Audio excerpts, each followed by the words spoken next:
बिस्मिल्लाहिर्रहमानिर्रहीम। अस्सलामु अलैकुम डियर स्टूडेंट्स, उम्मीद करते हैं कि आप खैरियत से होंगे। अल्लाह ताला आपको खैर व आफ़ियत से रखे। Physics 10th class second chapter जो है बच्चे हमारा मुकम्मल हो चुका है। हम उसकी एक्सरसाइज कर रहे हैं। कल हमने पहले जो है वो 5 शार्ट क्वेश्चन रिव्यू क्वेश्चन कर लिए थे MCQs के साथ साथ। उम्मीद है कि आपने वो जो है वो याद कर लिए होंगे, अच्छी तरह से क्लियर होंगे आपको। आज नेक्स्ट चलते हैं हम 11.6 की जानब। तो देखें 11.6 की स्टेटमेंट क्या है बच्चे। We know that wave manifest phenomena of reflection, refraction and diffraction। हम जानते हैं, कहता है कि हमें पता है। मैनिफेस्ट का मतलब या होना या जो है वो फॉलो करना, ये समझ सकते हैं उसको कि वेव जो है ये फिनोमिनाज जो होते हैं इनको अया करती है, मतलब ये इनको ओबे करती है। कौन कौन से? रिफ्लेक्ट भी होती हैं वेव्स, रिफ्रैक्ट भी होती हैं और डायफ्रैक्ट भी होती हैं।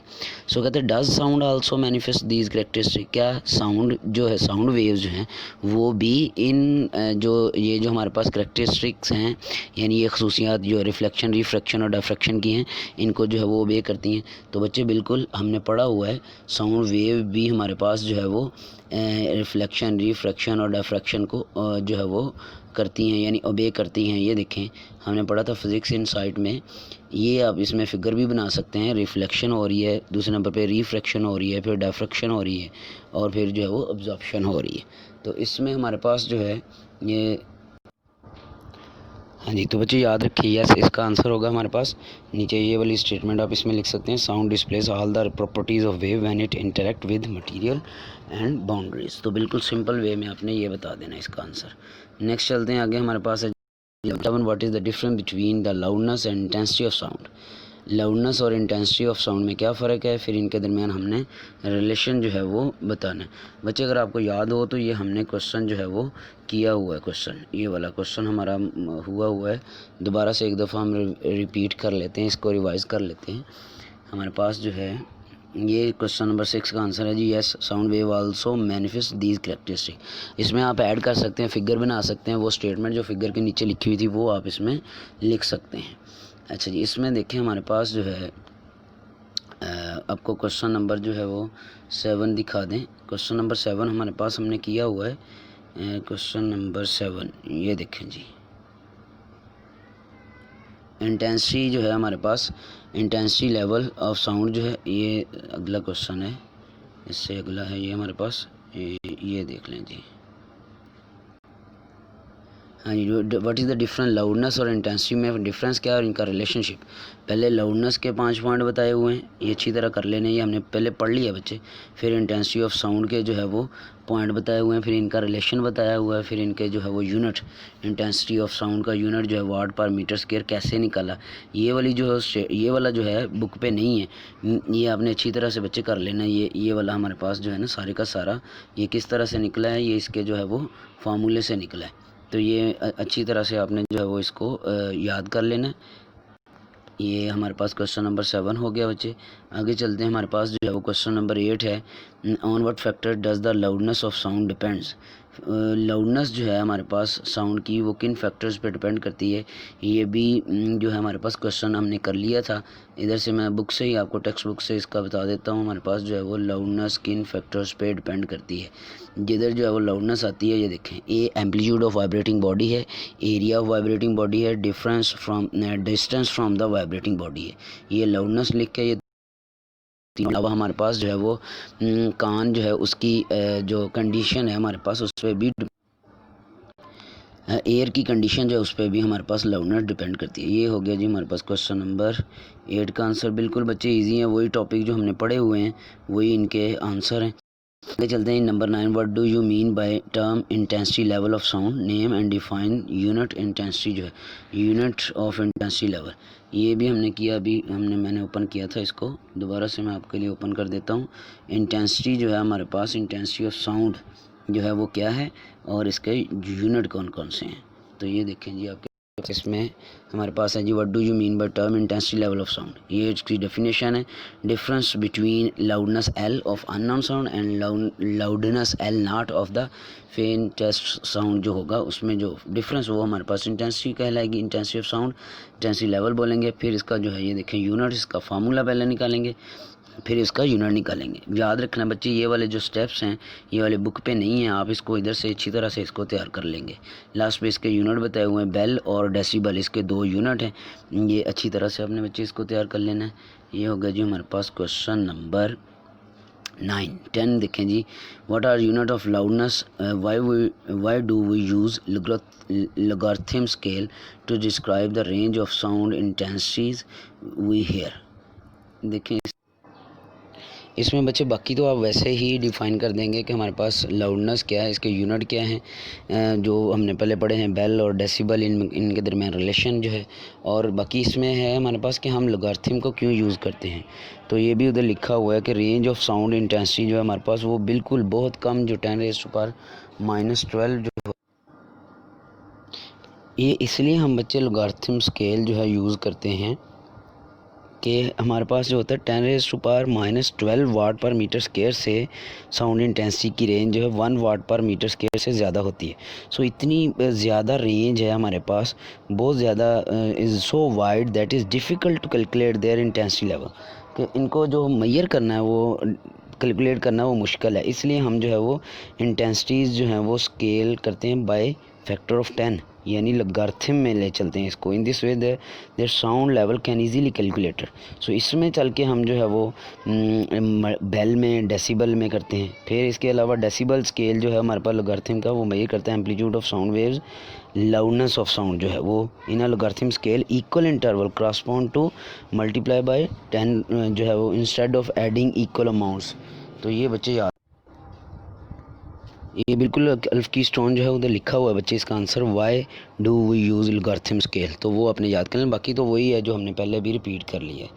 नेक्स्ट चलते हैं जी आगे। हमारे पास इसमें difference between frequency and pitch और इनका रिलेशनशिप जो है ग्राफिकली हमने बताना है।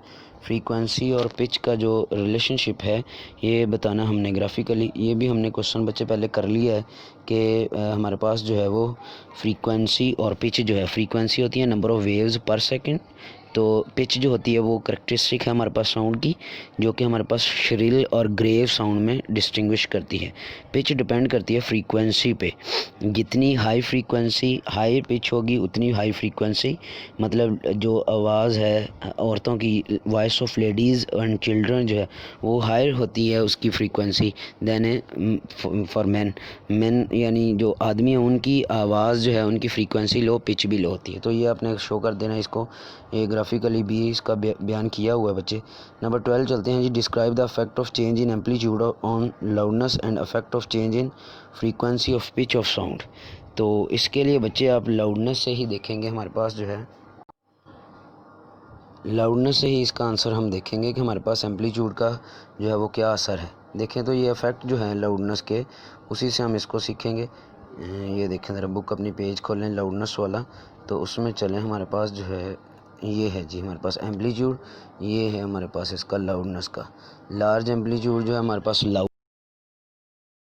लाउडनेस उसकी कम होगी, एम्पलीट्यूड कम होगा तो जो हमारे पास ये कम होगी। ये याद रखना बच्चे, इसमें ये वाली आपने इसकी एक्सप्लेनेशन लिख देनी है। नेक्स्ट चलते हैं जी। इसमें आगे हमारे पास जो है क्वेश्चन नंबर है जी आगे हमारे पास इंक्रीज। अगर हम पिच हमारे पास इनमें क्या क्या चेंजेस आएंगी, फ्रीक्वेंसी में क्या चेंज आएगी, वेवलेंथ में क्या चेंज आएगी, वेव वेलोसिटी में, एम्पलीट्यूड ऑफ वेव में, तो इनका जो है हम इधर से सीखेंगे। मेरे पास जो है मैंने इसका निकाला है जी आंसर। देखें तो इसमें हमारे पास जो है ये है जी, इनका फ्रीक्वेंसी का क्या होगा। अगर हम पिच बढ़ाते हैं तो फ्रीक्वेंसी भी बढ़ती है। हमने पढ़ा हुआ है pitch of sound frequency of sound directly proportional. अभी मैंने बताया भी इसका, इन दोनों का रिलेशन 11.11 क्वेश्चन में हमने ये किया भी है। तो डायरेक्ट रिलेशन आ जाएगा। वेवलेंथ में जो है हमारे पास इसका फ्रीक्वेंसी का इन्वर्स रिलेशन है वेवलेंथ के साथ, तो फ्रीक्वेंसी का डायरेक्ट रिलेशन पिच के साथ है, तो पिच और वेवलेंथ का रिलेशन इन्वर्स हुआ। सो अगर हम वेवलेंथ डिक्रीज़ करेंगे तो पिच जो है वो इंक्रीज़ हो जाएगी। फिर है जी wave velocity V equal to F lambda. Wave velocity जो है फ्रीक्वेंसी के डायरेक्ट रिलेशन में, वेलोसिटी इंक्रीज़ करेगी with increase of pitch of sound. जैसे पिच इंक्रीज़ होगी तो वेलोसिटी भी इंक्रीज़ हो जाएगी। लास्ट वन है जी एम्पलीट्यूड डज नॉट चेंज, ये पिच के साथ चेंज नहीं होगा और ना ही ये फ्रीक्वेंसी इसके साथ जो है हमारे पास चेंज होगी। इसके साथ कोई फ़र्क नहीं पड़ेगा, एम्पलीट्यूड के ऊपर कोई फ़र्क नहीं। तो ये था जी बच्चे हमारे पास रिलेशन। ये लदा से आपने बता देना, लदा शॉर्ट क्वेश्चन भी इनका बनता है, वो भी आपने अच्छी तरह तैयार कर लेना। नेक्स्ट चलते हैं जी, नंबर 14 है clap or speak in front of a building while standing at a particular distance. ये हमारे पास हो गया क्वेश्चन 14 हो गया, 15, 16, 17, 18 ये हम पहले ही कर चुके हैं। ये जो है हमारे पास लास्ट लेक्चर में हमने ये क्वेश्चन सारे के सारे जो 5 के 5 लास्ट वाले हैं ये क्लियर कर लिए थे। ये अच्छी तरह से बच्चे आपके क्वेश्चन रिव्यू क्वेश्चन आपने अच्छी तरह तैयार कर लेने। 18 हैं, हमने तकरीबन इनको 3 पार्ट्स में डिवाइड करके किया है, 5 5 6 6 करके जो है हमने क्वेश्चन किए। आज भी हमने 6 क्वेश्चन किए और पहले हमने जो है आखिरी 5 पहले कर लिए थे, परसों कर लिए थे और कल जो है हमने पहले 5 किए थे। तो बच्चे ये आपका काम है कि आप जो है रिव्यू क्वेश्चन और ये जो हमारे पास मल्टीपल चॉइस हैं इसके, ये अच्छी तरह से इनको तैयार कर लें। फिर जो है कल हमारे पास जो है वो आगे कंसेप्चुअल क्वेश्चन होंगे, फिर हम वो कल करेंगे। ये अच्छी तरह से इनको तैयार कर लेना आपने। कल तक के लिए बच्चे खुदा हाफिज़, शुक्रिया, अपना ख्याल रखिएगा जी, खुदा हाफिज़। बिस्मिल्लाहिर्रहमानिर्रहीम। अस्सलाम वालेकुम स्टूडेंट्स, उम्मीद करते हैं कि आप खैरियत से होंगे। अल्लाह ताला आपको खैर आफियत रखे। Physics 10th class second chapter आज बच्चे हमारा कल जो है वो ख़त्म हो गया था। आज हम इसकी जो है वो एक्सरसाइज स्टार्ट कर रहे हैं मल्टीपल चॉइस से। फर्स्टली हम देखते हैं पहला मल्टीपल चॉइस जो MCQ क्या है जी, which is an example of longitudinal wave. Longitudinal wave की एग्जांपल इनमें से कौन सी है? Sound waves, light waves, radio waves, water waves. Water waves हमारे पास ट्रांसवर्स वेव है। लाइट वेव्स जो है हमारे पास इलेक्ट्रोमैग्नेटिक वेव्स में, रेडियो वेव्स भी इलेक्ट्रोमैग्नेटिक जो है वो वेव्स में आती हैं। जबकि इसमें हमारे पास जो साउंड वेव्स हैं ये ऐसी वेव्स हैं जो कि हमारे पास लॉन्गिट्यूडनल की एग्जांपल है। सो इसमें हमारे पास ए वाला ऑप्शन टिक करेंगे हम। सेकंड है जी, how does sound travel from its source to your ear. कान तक हमारे कैसे जो है वो आता है? By changing in air pressure नहीं, by vibration wires or string नहीं, बाय इलेक्ट्रोमैग्नेटिक वेव नहीं, बाय इंफ्रारेड वेव्स नहीं। इसमें हमारे पास जो है बच्चे साउंड जो ट्रेवल करता है वो ए वाला ऑप्शन जो है चेंज इन एयर प्रेशर, हवा के अंदर प्रेशर जो है ये वाला हमारे पास, हम इसको टिक करेंगे ए वाला ऑप्शन। आगे 3 है, which form of energy is a sound. Energy sound जो एनर्जी की कौन सी फॉर्म है? तो ये बच्चे हमारे पास जो है वो मैकेनिकल फॉर्म है, बी वाला ऑप्शन टिक करेंगे। इलेक्ट्रिकल नहीं है, थर्मल भी नहीं है, हीट वाली भी नहीं है, केमिकल भी नहीं है। Number 4, astronaut in space need to communicate with each other by radio links because. वजह क्या है? एस्ट्रोनॉट्स जो हैं वो रेडियो लिंक के ज़रिए से एक दूसरे से जो है वो कम्युनिकेट करते हैं। इसकी वजह बच्चे ये है कि साउंड ट्रैवल जो है हमने पढ़ा है वो वैक्यूम से या स्पेस में से जो है वो ट्रैवल नहीं करता। सो इस वजह से हम ये यूज़ करते हैं, sound waves cannot travel in space. C वाला ऑप्शन ठीक करेंगे। नंबर है जी 5, loudness of a sound is most closely related to. लाउडनेस जो है वो किसके जो है किस क्वांटिटी के मोस्ट क्लोज है? फ्रीक्वेंसी के, पीरियड के, वेवलेंथ के नहीं, एम्पलीट्यूड के। हाँ, हम इसको लेंगे। एम्पलीट्यूड जो होता है हमारे पास वो लाउडनेस के ज़्यादा क्लोज होता है। सो इसका जो है हमारे पास डी वाला ऑप्शन ठीक करेंगे। आगे जी, नॉर्मल पर्सन के लिए ऑडियोबल फ्रीक्वेंसी रेंज कितनी होती है? किससे किधर से किधर? 10 हर्ट्ज टू 10 किलो हर्ट्ज नहीं, 20 hertz to 20 kilohertz. So B वाला ऑप्शन टिक करेंगे। मैंने आपको बताया था 20 ये होती है असल में 20 हर्ट्ज टू 20,000 हर्ट्ज, तो 1000 मीन किलो ही है, तो 20 हर्ट्ज टू 20 किलो हर्ट्ज हम लेंगे इसको। नंबर है जी 7, when the frequency of sound wave is increase which of the following decrease. इनमें से कौन सी क्वांटिटी डिक्रीज़ करेगी? हमने पढ़ा हुआ है V is equal to F lambda. So F और फ्रीक्वेंसी का वेवलेंथ के साथ रिलेशन इन्वर्स है। अगर फ्रीक्वेंसी ज़्यादा होगी तो वेवलेंथ, सबसे पहले तो वेवलेंथ ने कम होना है, दूसरा हमारे पास पीरियड ने भी कम होना है। सो इसका आंसर हमारे पास जो है बच्चे हम सी वाला टिक करेंगे, फर्स्ट एंड सेकेंड ओनली, यानी सी वाला हमारे पास इसका आंसर ठीक बनेगा। तो ये थे जी बच्चे आपके पास MCQs। नेक्स्ट चलते हैं, हमारे पास आगे है जी इसके हम क्वेश्चन करते हैं। रिव्यू क्वेश्चन में कुछ जो है वो शॉर्ट क्वेश्चन में पहला question he what is necessary condition for the production of sound है। सो इसमें बच्चे ये होगा कि मैं आपको जो है के लिए इसको अलिफ की स्टोन से हम इसको करेंगे। अलिफ की स्टोन हम खोल लेते हैं जी। देखें जी, पहला question, what is the necessary condition for the production of sound. तो इसमें sound is produce only by vibrating bodies. Vibration है जी मेन इसकी जो हमारे पास कह लें कि प्रोडक्शन जो है साउंड की किससे होती है? वाइब्रेटिंग बॉडी से। Due to vibration of bodies around them also जो vibration of body the air around them also vibrate, हवा वाइब्रेट करती है। सो एयर के वाइब्रेशन करने से हमारे पास जो है वो सेंसेशन जो है हमारे कान तक आती है, जिससे जो है हम किसी आवाज़ को सुन सकते हैं। तो ये था जी बच्चे हमारे पास 11.1। 11.2 है जी हमारे पास how speed of sound varies in different material, discuss condition.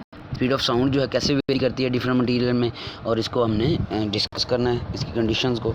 सबसे पहले साउंड ट्रैवल कैसे करती है। Sound wave can be transmitted only by any medium containing particles that vibrate. ये उसी में साउंड ट्रैवल करती है, उसी मीडियम में जिसमें पार्टिकल वाइब्रेट कर सकते हैं। फिर sound wave does not pass through the vacuum, vacuum में से पास नहीं होती, ये भी हमने पढ़ा हुआ सीखा हुआ है। आगे देखें, speed of sound in solid and liquid is faster in air, ये भी हमने सीखा हुआ है जी। तो बच्चे पता है हमें कि जो साउंड है वो सॉलिड्स में सबसे ज़्यादा, लिक्विड में उससे कम, और एयर में सबसे कम जो है स्पीड उसकी होती है। नेक्स्ट चलते हैं example, speed of sound in liquid is 5 times than in gases, मतलब लिक्विड में 5 गुना ज़्यादा होती है गैसेस से स्पीड ऑफ साउंड। फिर सॉलिड के अंदर अगर हम देखें तो 15 टाइम्स जो है वो गैसेस से ज़्यादा होती है। बेस गैस को बनाया गैस से कंपेरिजन करते हुए हमने बतानी है। लिक्विड्स में 5 गुना ज़्यादा गैसेस है और सॉलिड में 15 गुना, 15 टाइम्स। फिज़िकल कंडीशन जी किससे हमारे पास अफेक्ट हो सकती है, ये इफेक्ट हो सकती है टेम्परेचर से, प्रेशर से, ह्यूमिडिटी से। Speed of sound greatly varies with temperature and humidity, इससे भी तब्दील होती है। सर्दियों के अंदर आवाज़ ज़्यादा दूर तक नहीं जा सकती, गर्मियों में बहुत ज़्यादा दूर तक जा सकती है। फिर स्पीड ऑफ साउंड जो है एयर के अंदर 343 मीटर पर सेकंड होती है, जब टेम्परेचर हमारे पास जो है वो रूम टेम्परेचर यानी 21 डिग्री पे, और एटमॉस्फेरिक जो प्रेशर है वो 1 एटमॉस्फेरिक प्रेशर हो। इसमें आगे स्पीड ऑफ साउंड जो है हमारे पास इस फार्मूले से v equal to F lambda से हम निकाल सकते हैं। v क्या है, स्पीड ऑफ साउंड है, एफ फ्रीक्वेंसी है, और लैम्डा जो है इसमें वेवलेंथ है बच्चे। आगे थर्ड क्वेश्चन चलते हैं, हमारे पास थर्ड क्वेश्चन क्या है जी, how can you prove that mechanical nature of sound by simple experiment. Mechanical nature जो है साउंड की कैसे हमने प्रूव करनी है। मैकेनिकल नेचर मतलब मीन्स हमारे पास जो है वो किसी मीडियम में कैसे जो है वो ये साउंड वेव जो है वो प्रोपगेट करती हैं या कैसे ट्रैवल करती हैं। तो इसके लिए बच्चे हमारे पास जो है साउंड पहले नंबर पे पढ़ेंगे, sound wave require some material medium for their propagation. ये मैकेनिकल वेव्स हैं, इनको एक जगह दूसरी जगह ट्रैवल करने के लिए, प्रोपगेशन करने के लिए, जाने के लिए एक जगह दूसरी जगह मीडियम की ज़रूरत होती है। अगर मीडियम नहीं है यानी स्पेस है या वैक्यूम है तो ये मूव एक जगह दूसरी जगह नहीं जा सकती। So these considered as mechanical nature. So इस वजह से हम इसको मैकेनिकल बोलते हैं। एक्सपेरिमेंट जो है बच्चे इसमें हमारे पास जो है वो वही सिंपल बेल जार अपरेटस है, वही जो है एक जार के अंदर हमने बेल रखी हुई है, जब उसके अंदर एयर है हम बेल को ऑन करते हैं सर्किट से तो बेल की आवाज़ हमें सुनाई देती है। लेकिन जैसे हम एयर को बाहर निकाल देते हैं वैक्यूम से, वैक्यूम के थ्रू इसमें मतलब जार के अंदर वैक्यूम बना लेते हैं, तो हमारे पास जो है वो फिर बेल को अगर हम ऑन करें सर्किट से तब हमें जो है वो बेल की आवाज़ सुनाई नहीं देगी। तो ये सारा बच्चे अपने इसको जो है वो रीड आउट करने लें। वेरिफिकेशन जो एक्सपेरिमेंटल वेरिफिकेशन जो है ये सारी हमने पहले पढ़ी हुई है। ये है जी इसका आंसर हमारे पास। नंबर चलते हैं जी 4 में, हमारे पास क्या है जी, what do you understand by longitudinal wave. Longitudinal waves क्या हैं, अब ये डेफिनेशन लिखनी है हमने। फिर describe the longitudinal wave, nature of sound wave, यानी जो साउंड वेव्स हैं उनकी नेचर जो है लॉन्गिट्यूडिनल होती है, ये बयान करना हमने। सबसे पहले तो डेफिनेशन, वही डेफिनेशन बच्चे जो हमने सीखी मैकेनिकल वेव्स में पढ़ते हुए लॉन्गिट्यूडिनल ट्रांसफर्स को। लॉन्गिट्यूडिनल वेव्स वो वेव्स होती हैं जिनमें particle of the medium move back and fourth along the direction of propagation of wave, यानी वेव की मोशन और मीडियम के पार्टिकल्स की मोशन जो है वो पैरेलल होती है। तो ये हम इसमें ये लॉन्गिट्यूडिनल वेव्स होती हैं। जैसा कि नज़र आ रहा है हमें एक ट्यूनिंग फोक की मदद से हम जो है लॉन्गिट्यूडिनल वेव्स को प्रोड्यूस कर सकते हैं। तो इसमें हमारे पास जो है क्रस्ट रफ की बजाय कंप्रेशन रेयरफेक्शंस होते हैं, यानी ये वाला जो कंप्रेशन है हमारे पास और जो लाइंस जिनमें स्पेस थोड़ी ज़्यादा है वो रेयरफेक्शन है। ये क्रस्ट और ट्रफ की फॉर्म में हम लेते हैं। तो ये एयर पार्टिकल्स होते हैं जो कि कंप्रेस करते हैं, कंप्रेशन बन जाता है और जब वो एक्सटेंड होते हैं तो वो रेयरफेक्शन जो है वो हमारे पास बनता है। आगे चलते हैं जी, इसी को एक्सप्लेन किया हुआ है। मेन पोजीशन उसकी ओ है, बी की तरफ चलता है, एक प्रेशर लगाता है, एडजस्ट करता है उसमें प्रेशर।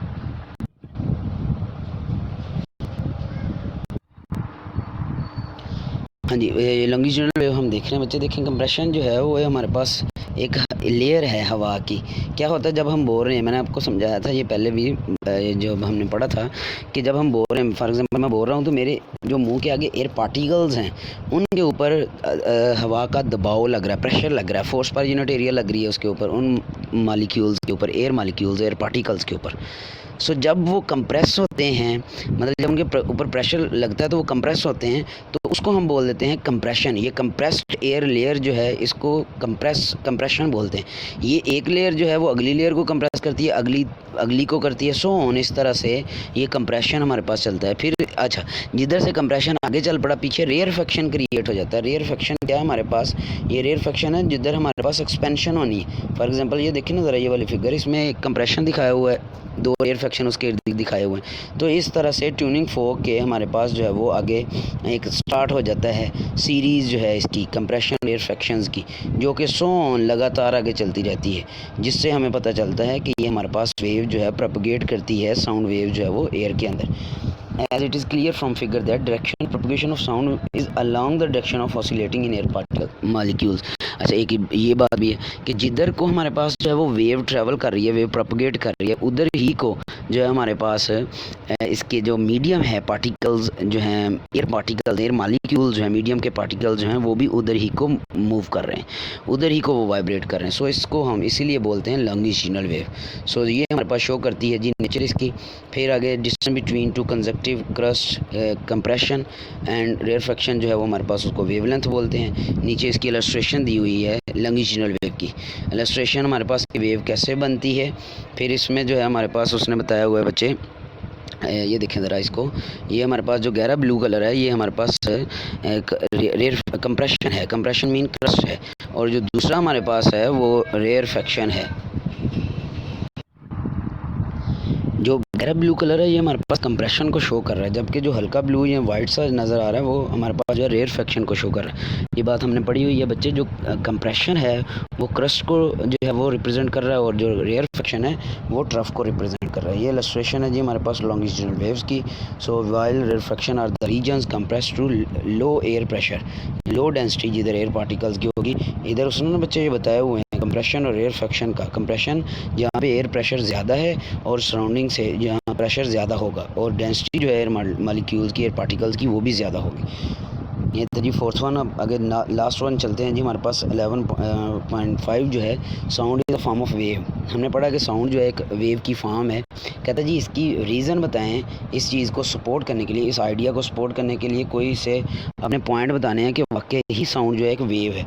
तो ये हमने पढ़ा हुआ है कि साउंड जो है is a form of energy, एक एनर्जी की फॉर्म है जो कि वो सारी प्रॉपर्टीज़ जो है वो डिस्प्ले करती है, मतलब उन सारी प्रॉपर्टीज़ को ओबे करती है जो कि एक वेव करती है। जब वो इंटरेक्ट करती है मटेरियल से, बाउंड्रीज से इंटरेक्ट करती है, तब वो सारी वो प्रॉपर्टीज़ को ओबे करती है। साउंड वेव्स जो है वो सारी प्रॉपर्टीज़ को डिस्प्ले करती है, यानी ओबे करती है, जो कि हमारे पास एक वेव की होनी चाहिए। फॉर एग्जांपल उसमें हमारे पास उसका पहला हम ऑथेंटिक जो रीज़न उसकी देंगे वो हम कहते हैं कि रिफ्लेक्शन। जैसे वेव जो है वो रिफ्लेक्ट होती हैं, इसी तरह से साउंड वेव्स भी रिफ्लेक्ट होती हैं। फिर इस तरह से डिफ्रैक्शन है, जैसे डिफ्रैक्शन होती है वेव्स की, यानी कि मुड़ जाना, वेव्स का ऑब्स्टेकल के अक्रॉस जो है वो मुड़ जाना, इस तरह साउंड वेव्स भी मुड़ती हैं और डिफ्रैक्ट होती हैं, मतलब हम कह सकते हैं। फिर इसमें है रिफ्रैक्शन, यानी एक मीडियम से अगले दूसरे मीडियम में चले जाना। साउंड वेव्स भी हमारे पास जो है रिफ्रैक्ट होती हैं, यानी एक मीडियम से दूसरे मीडियम में चले जाती हैं। इसके अलावा हमारे पास ऑब्जॉर्प्शन है, यानी वेव्स जो ऑब्जॉर्ब हो जाती हैं जब मीडियम पे या किसी बाउंड्री पे आप टकराती हैं, तो वो जो है वो ऑब्जॉर्ब हो जाती हैं थोड़ी सी। तो इस तरह साउंड वेव्स भी ऑब्जॉर्ब हो जाती हैं, ये हमने पढ़ा पोरस मटेरियल में ये ऑब्जॉर्ब हो जाती हैं। तो ये बच्चे हमारे पास जो है वो तीनों प्रॉपर्टीज़ जो है इनको ओबे करती है, या कह लें ये तीन रीज़न्स हैं हमारे पास एक साउंड वेव को वेव कहने की। जी बच्चे, ये 5 आपके जो है वो क्वेश्चन हो गए हैं हमारे पास रिव्यू क्वेश्चन में। आज हमने जो है वो किए हैं MCQs किए हैं, और ये क्वेश्चन किए हैं, पहले 5 क्वेश्चन और ये MCQs जो बच्चे अच्छी तरह से तैयार कर रखें। लास्ट वाले भी हमारे पास तकरीबन 5-6 क्वेश्चन हुए हैं, तो ये अच्छी तरह से सारा आपने तैयार कर लें कल के लिए। कल तक के लिए खुदा हाफिज़ बच्चे, अपना ख्याल रखिएगा, शुक्रिया।